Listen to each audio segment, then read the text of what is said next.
Friends, तर वनिताज रेसिपीमध्ये तुम्हा सर्वांचं मनापूर्वक स्वागत करते। तर फ्रेंड्स, आज आपण बनवणार आहोत चमचमीत अशी पावभाजी। ह्यामध्ये मी तेलाचं प्रमाण अतिशय कमी घातलेलं आहे, त्यामुळे फॅट वाढण्याची तर शक्यताच नाही। तर चला बघूया आपण पावभाजी कशी बनवली ते।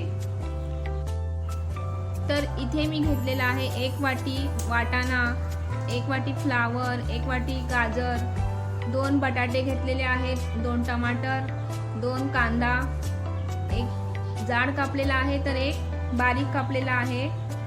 आणि इथे मी लसूणचे काप केलेले आहेत, हिरव्या मिरच्या, शिमला मिरची पण बारीक करून घेतलेली आहे, आले लसणाची पेस्ट आहे आणि 7 ते 8 अख्ख्या लसणाच्या पाकळ्या। तर एका कुकरमध्ये 2 टेबलस्पून बटर, 2 टेबलस्पून ऑइल।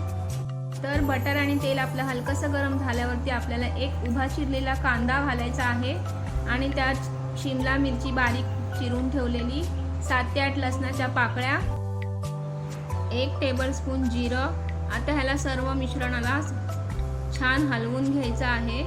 तर लालसर होऊन द्यायचं नाही आहे, तर हलकसंच त्याला आपल्याला भाजायचं आहे। तर ह्यामध्ये मी 1 चम्मच आले लसणाची पेस्ट करून ठेवलेली ती घालते आणि 1 चम्मच चिली पावडर, अर्धा चम्मच, 1/4 चम्मच हळद।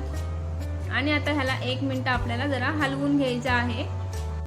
फ्रेंड्स, अशाच नवीन नवीन रेसिपीज पाहण्यासाठी माझ्या व्हिडिओला तुम्ही लाईक करा, माझ्या चॅनलला सबस्क्राईब करा लवकर लवकर।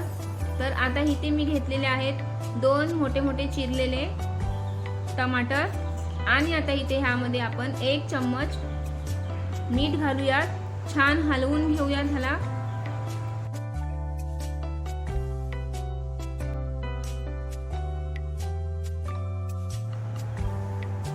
छान हलवून झाल्यावरती 2 ते 3 मिनिटासाठी आपल्याला कुकरचं झाकण अर्धवट लावून ठेवायचं आहे।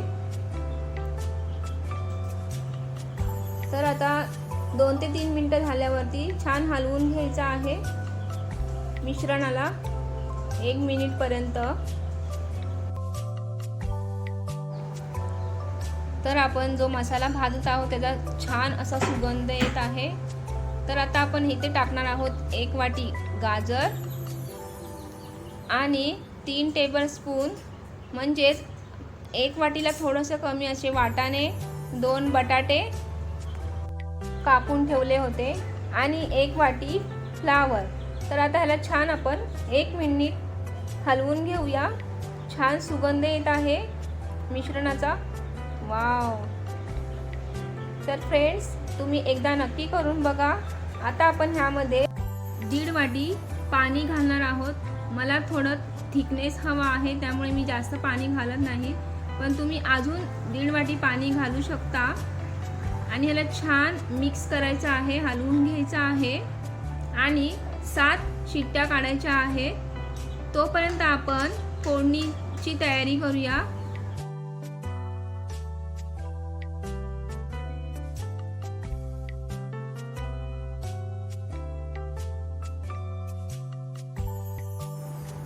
तर एक कढई तापवलेली आहे, त्यामध्ये 1 चमचा बटर, 1 चमचा तेल गरम झालेला आहे आणि त्यामध्ये आपण बारीक जो चिरलेला कांदा होता तो घालायचा आहे आणि बारीक बारीक आपण लसणाच्या पाकळ्या ज्या कापून ठेवल्या होत्या त्याही घालायच्या आहेत। आणि तुमच्या आवडीनुसार किंवा चवीनुसार तुम्हाला जसं तिखट हवं आहे त्यानुसार मिरच्या घ्यायच्या आहेत, त्याही बारीक कापूनच घ्यायच्या आहेत। आता ह्यामध्ये आपण